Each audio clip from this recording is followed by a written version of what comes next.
morning. My name is Julie Johnson.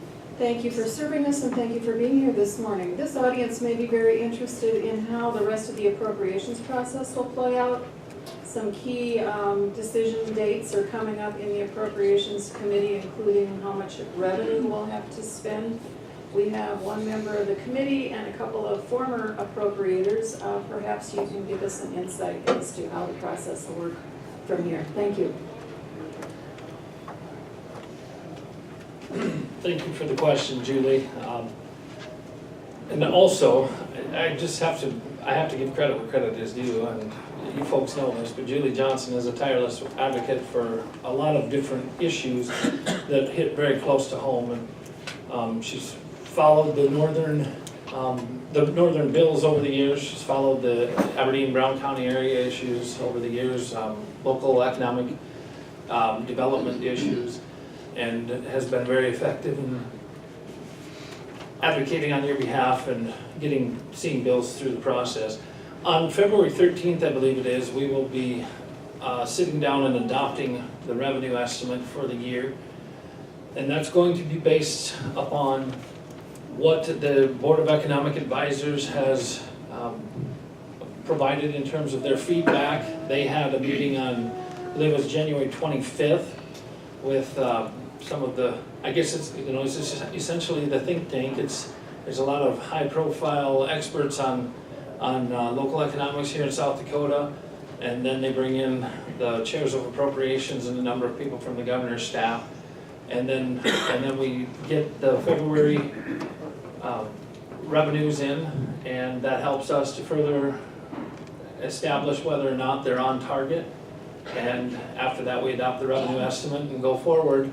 That will establish what we have to spend. And that will establish if we can fund some of the priorities over and above what has been proposed. And of course, that's also subject to what cuts we're able to identify and target that would free up money for other projects. But there will be a lot of moving pieces over the next few weeks, but budget priorities are starting to be discussed, and things are starting to come into focus. And I do think that you'll see hopefully some rapid developments with respect to budgetary items after February 13th. Just one.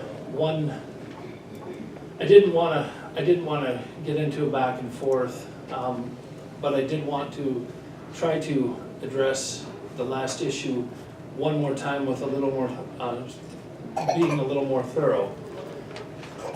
In Clark County, there's been a very spirited, to say the least, debate on whether there should be wind towers in the northern part of our county.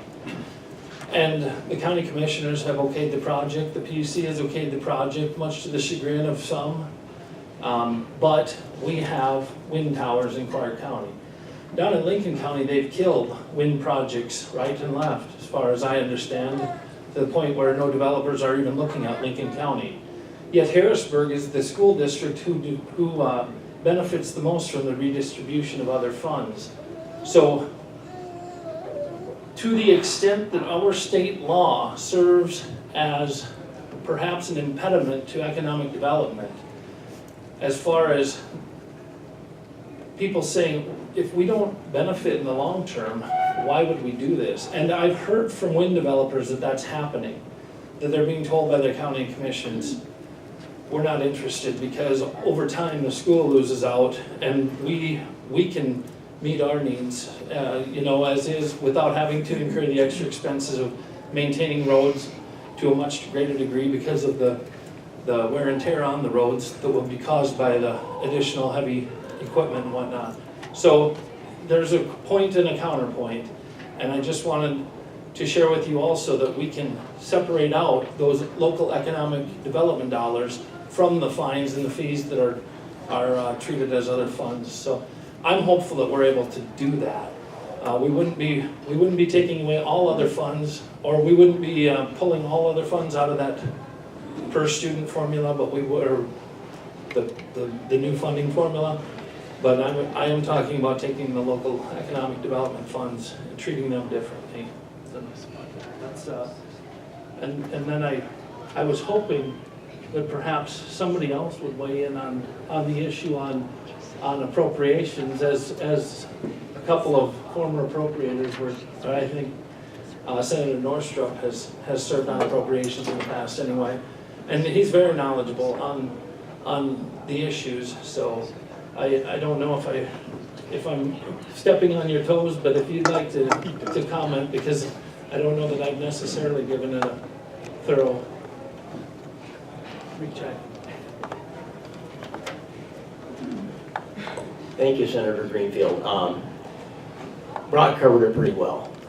The next big event is revenue estimates, and that's the way I look at it. It's no different than at my house. We have to have an estimate as to how much money's coming in, and that's step one.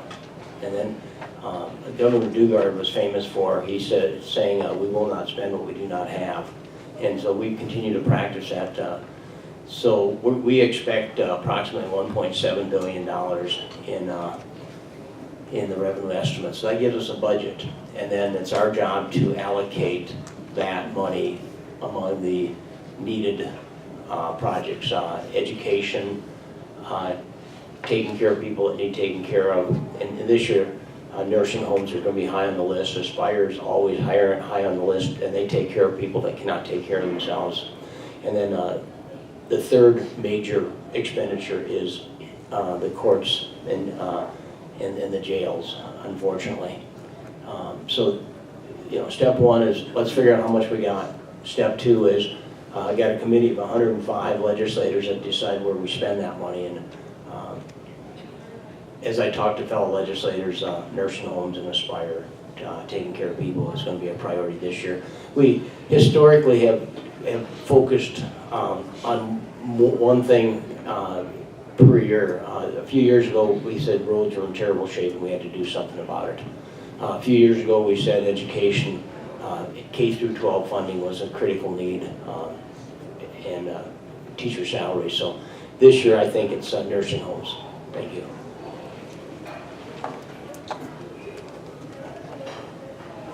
A couple more particulars on the budget.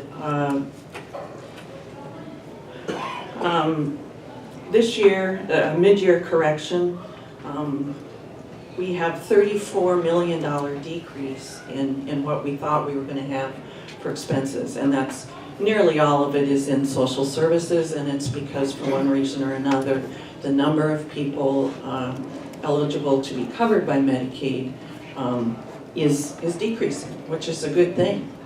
Actually, the governor does have quite a bit of flexibility here. If you remember, Dugard proposed 2.3% for state employees, education, and Medicaid providers.